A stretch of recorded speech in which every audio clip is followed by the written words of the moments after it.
Hi, welcome to Milk and Honey Heritage Farms, and I'm Heather. Thank you so much for being here.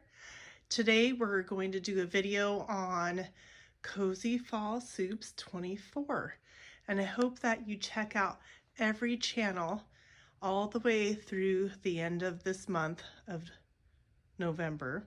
So November 1st through the end of the month, there's one or two, maybe even three collaborators that have put videos out of making some wonderful soup recipes. So please check them all out. We will be having a giveaway on December 2nd. So make sure that you're subscribed, make all the wonderful comments, share out the videos and all the good stuff. So we just had Thanksgiving and I made a ton of turkey soup so I could preserve it and can it.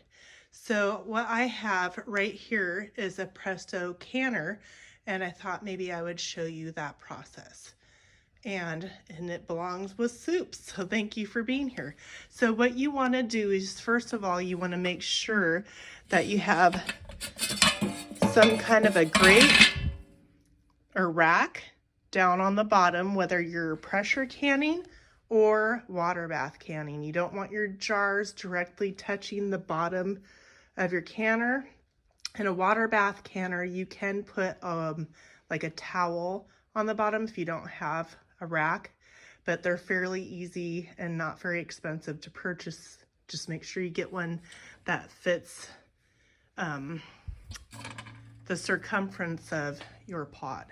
Okay, so this is a quart. Don't mind the stove. The stove was $7 from a resale store that I purchased for in my garage for canning, because my stove in the house has a vent hood that doesn't allow easy access for canning for me. So I paid $7 like 10 years ago for this stove. The oven works, the top works, everything. I just bought a heavy duty canning burner coil that's underneath here that holds heavier weight.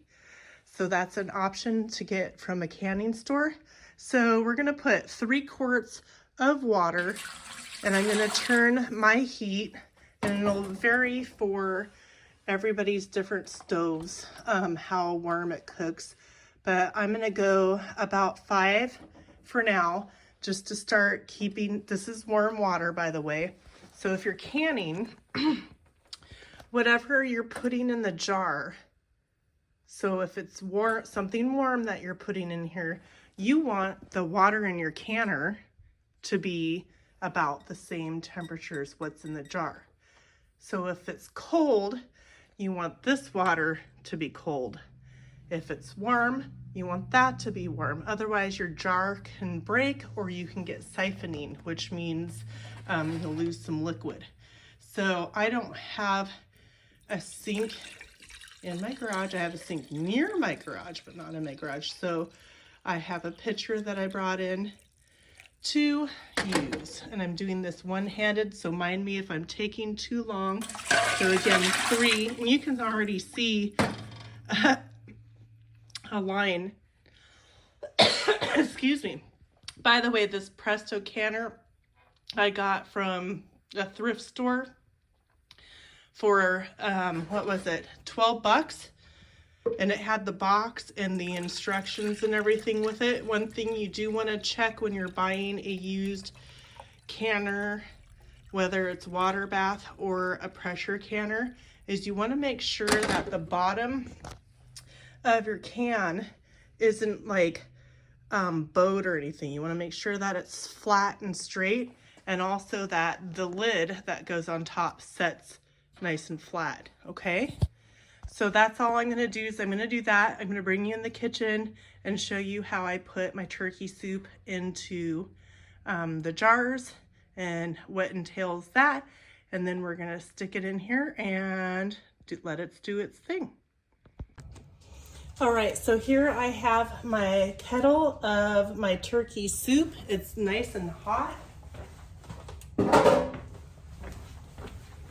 And I've got all my turkey. I've got extra turkey that I can stick in my jars if I want to, which I'm probably going to do. Don't mind what's on the stove behind here. I've got turkey bone broth going. I've got my jars sitting in warm water. I washed them with hot soapy water, rinsed them really well, and steamed them for a while. So now they're just sitting in warm water, ready for me to put product into. So then what I'm gonna do is I'm going to start sticking stuff in the jars and show you what I put in there and how easy it is. So come along with me. All right, so first of all, after you get your canner with the amount of water it needs, which we're doing a Presto pressure canner, and I had to do 3 quarts of water in there and it's simmering right now. Then after you sterilize and clean your jars really well, you want to run your finger around the edge of it to make sure that there's no cracks or chips. Okay? If there's no cracks or chips, then you're good to go. That looked weird. Nope, it was just the line. So we're all good on that. And all good on that. Okay, and then in the Ball Blue book, it says 1 tablespoon of salt in each jar for a quart. So we're gonna do that first. I need to get whatever kind of salt that you use works best. Sorry, I had to get some more. I ran out. A little bit more in there. And so this is pretty simple. I hope that all these recipes have sorry about the dog. I hope that all these recipes have inspired you and you try some, and maybe even you'll be interested in canning. All soups need to be pressure canned for 90 minutes to ensure that all the meats and everything that are in here will be good. So what I'm gonna do is I'm gonna layer peas, and then I'm gonna put some more turkey meat, and then I've got some vegetables and things like that in the pot, and I'm gonna fill it all the way with meat and vegetables until we get to the first line. And then I'll put in some of the broth, and then we will use a debubbler, which looks like this. And you just go around the sides all the way until all the little air bubbles are out. And then you have to make sure that your liquid is up to that line before you put the lid on it. So let me get these filled with product, and then I'll bring you back for the next process. All right, so I've got all my ingredients in my jars, and I filled it up to the rim with liquid and debubbled. So once you get it up here, and I'm going to show you debubbling is one of these things, and you're just going to go down the sides.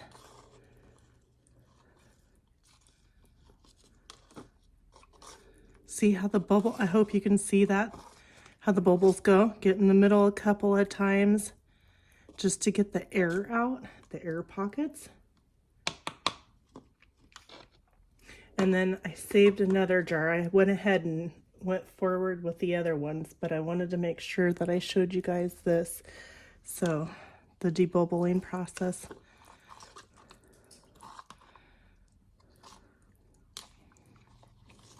Make sure you get the center. And then when you don't see hardly any bubbles coming up, that means it's pretty good. And you just go around all the edges, all the way around. You don't have to get every little square inch, but just try and hit several spots. Okay, so now that you've debubbled, your water level will go down sometimes. For instance, like this one. Let's see if I can get you guys closer. Just a pinch underneath here so I can add a drop more of water or broth or, you know, whatever liquid to fill up to that line. I don't need to debubble it again because it's been debubbled, so we're good. Okay, next step, you want to have some vinegar and a napkin or a washcloth,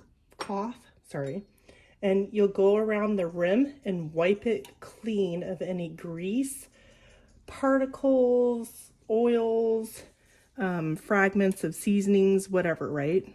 You want to get that wiped clean off so that you get a good seal on your canning lids. So right here, what I have is a magnet, so I'm not touching the underneath of my lid. I'm going to put that on, pull the magnet off, get my other lid,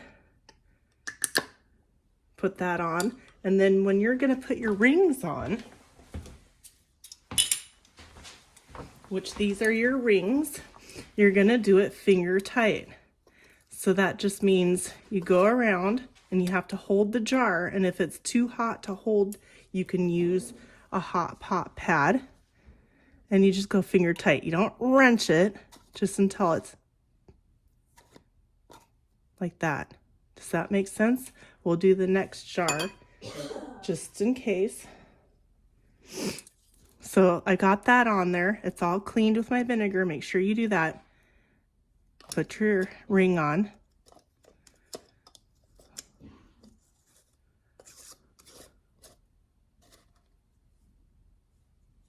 See? Just ever so tight, not so tight. You go, and then once it's kind of tight, bam, that's it. And then we're gonna take all these jars and put them in the pressure canner. And they're gonna, I'll take you along for that, and I'll explain how that works. So that's how you fill it up. You put your product in there, go to the 1-inch headspace, make sure everything's nice and warm, and then you'll put it into your pressure canner. So let's go do that.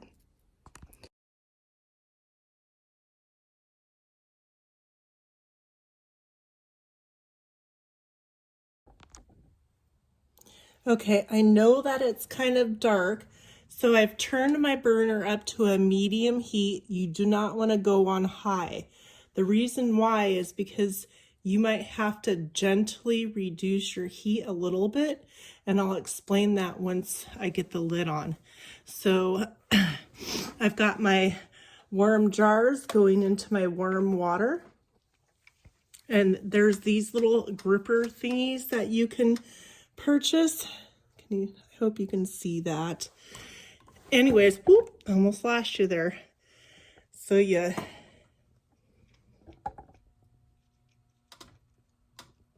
can use that to put it in here. Okay, so there's that. You've got your jars in there, and you've got your heat rising, but what's gonna make it pressure is by putting the lid on. Let me get this straightened out here. I think I have it the right way. Anywho, here is my lid. Again, if you buy a canner that's used, let me put it up just a hair. There we go. If you buy a canner that's used, you'll want to get a new one of these, and you'll want to get a new rubber gasket that goes on the inside.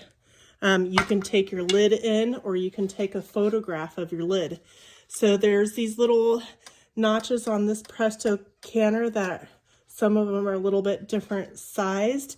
So you're just gonna try to match those up. And then the black handles will match. And so what I'm going to do is I'm going to leave this just like this.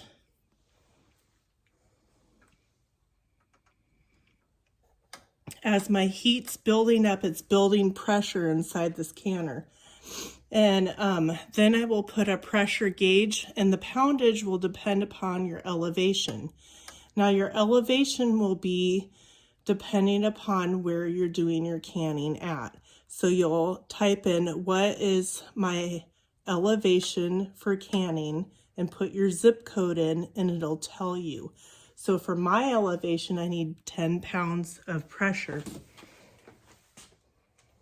And so this is a little weighted gauge here, and 10 pounds, let's see if I can get it off, is one of these little rings that goes on this. So once my steam right here has a steady stream of steam going for 10 minutes. A steady stream of steam for 10 minutes. And again, I'll bring you back and I'll show you that. Once it's 10 minutes, I'll set my timer and it's going for 10 minutes, you know, doing the steam. Then you'll set this little thing on here like that. And then the pressure gauge on here will build up to 10. Well, I have to adjust the burner for my pressure canner to make sure it doesn't go under my 10 pounds of pressure. If it goes under the 10 pounds of pressure, then I have to start my timer over. And my timer is going to be once the steam comes out for 10 minutes and I put this on, it'll start jiggling. Nice and slow, jiggle, jiggle, back and forth, jiggle, jiggle. And this dial gauge will be up at 10 pounds of pressure, maybe 11, that's okay. Remember, check your elevation. And then I'll start my timer for 90 minutes to get that product that I'm putting in here, which contains meat. Meat always needs 90 minutes to be processed, same with broth or bone broth. So anyways, I'll bring you back when this has a steady stream of steam coming out, and I'll show you how that works. Right now, we're just letting everything get ready to process, and it's building up the pressure in here, so it takes a little bit of time. So I'll bring you back. And I'm sorry, I apologize for it being dark. I need to get some more lighting, but I think you can see good enough, and then I'll get you close up to where you guys can see the steam and the pressure gauge. All right, I'll be right back.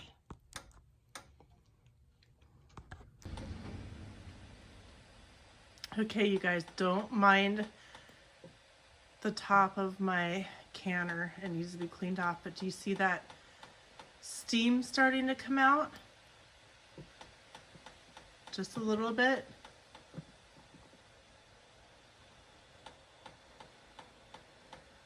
I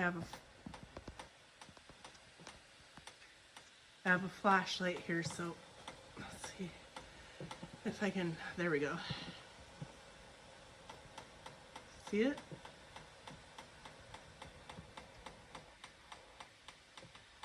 Once it starts coming out steady, like it continues to keep coming out without stopping, once it starts doing that, then you're gonna time it for 10 minutes. And when the 10 minutes comes, you're gonna put your weight on there, and I'll show you that part when we get to it. All right, so let's see if I can get you guys to see. Can we see it? We can't see it. Where'd it go? It's just, there we go. See it? I hope you guys can see it.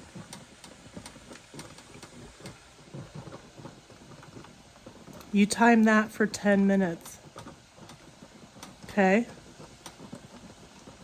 It's got an extra release valve there and an emergency one in the back. So if it gets too much pressure in there, if there's too much pressure going on in there, those are emergency valves and it's not going to explode, I promise you, okay? All right, so a steady stream of steam, and you're gonna put your little weight gauge on just like this. And so it's still building up pressure. And this one will pop up, which is totally normal, it's supposed to. And I'm waiting for my pressure gauge to go to 10 PSI. And once it gets to that, I'm gonna set a timer for, oh my gosh, you guys, I'm sorry about the lighting. Once you get the timer, once the pressure gauge gets up to that 10 PSI, slow down, Heather. That's the thing. Have patience while you can. Don't be in a rush. Don't have plans to go nowhere. Just enjoy it. Grab a book, knit, art, whatever you want to do while you patiently wait for everything to happen. So the gauge will get up to 10 PSI. And my little gauge right here, my pounds, that'll start swaying back and forth gently, and that's what you want.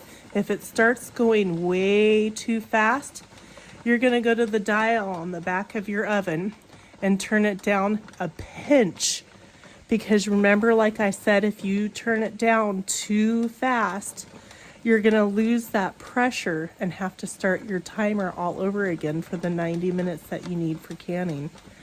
So this is really so simple. I will bring you back when everything's dialed in, when it's at 10 psi and the that part is rocking, to show you guys what that looks like. So I hope this is helpful to you guys.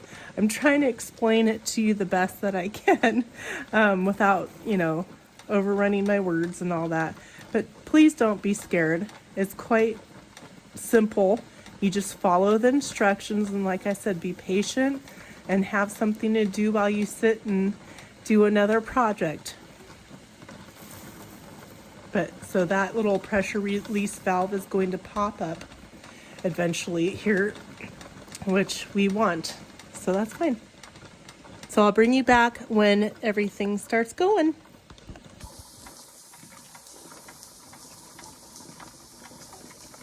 I'm trying to get the flashlight right. Hold on.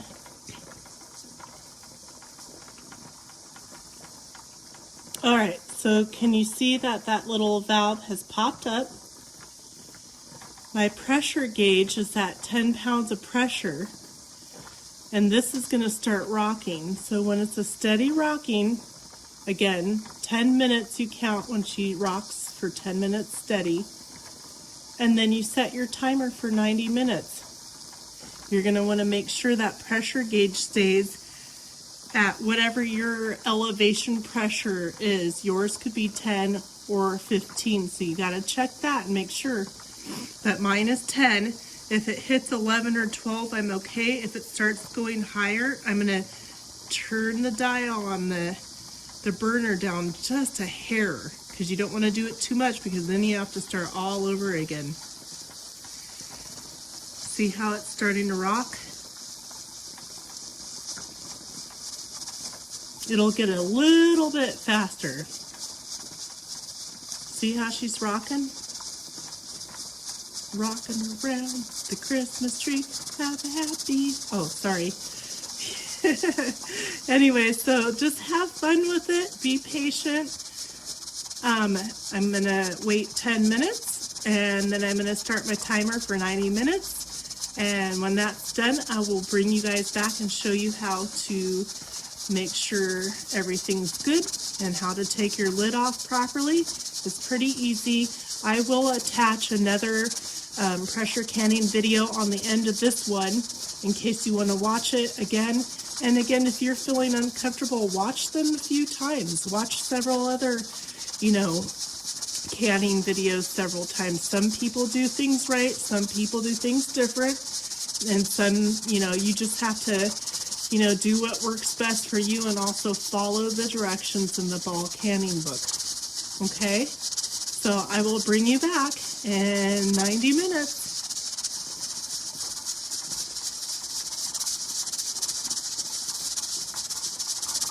And you want, make sure you want to keep watch on your canner. Don't go taking off and leaving, because you need to make sure that the pressure gauge doesn't go too high, okay?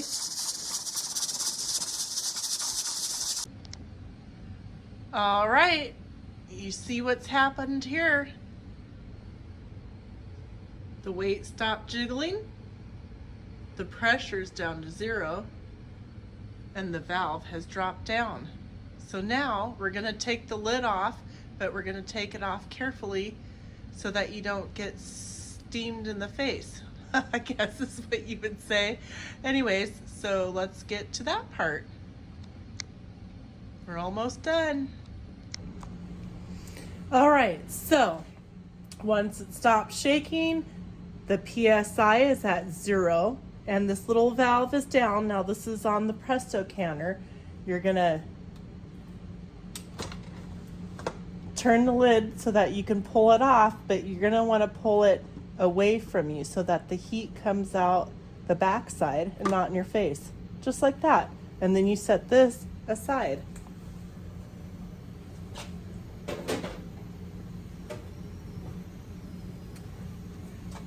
And that's it. So then what we're going to do is we're going to take the jars out. I have a towel right here that we're going to set the jars on. And I'm going to use this little, I can't see, it's dark, this little gripper thingy. And I'm going to place them all on a towel on a flat surface. Do not tip your jars when you pull them out.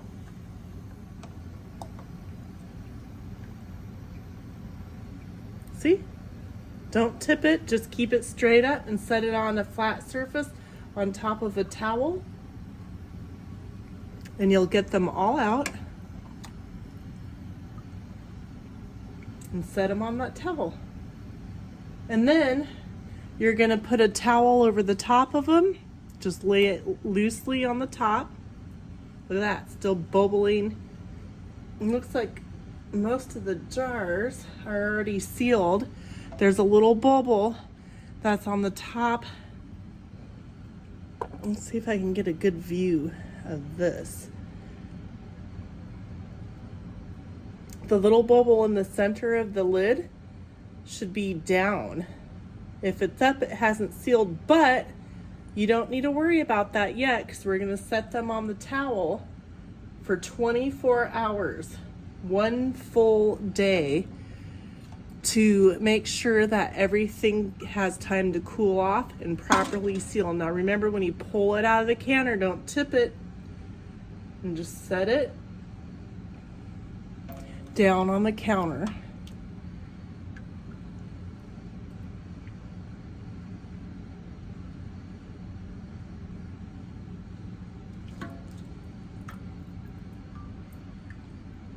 And there might be a little bit of stuff that oozed out of the jars on them and inside the canner itself.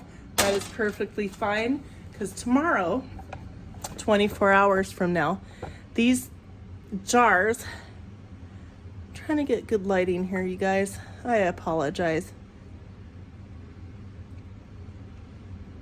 It's not working. Anyways, once these have cooled, then what you're gonna need to do is you're gonna need to take a warm washcloth. I'm trying to get you guys balanced. Take a warm washcloth and wipe the outside of all the jars, to clean off any stuff that seeped out of the jars during the canning process.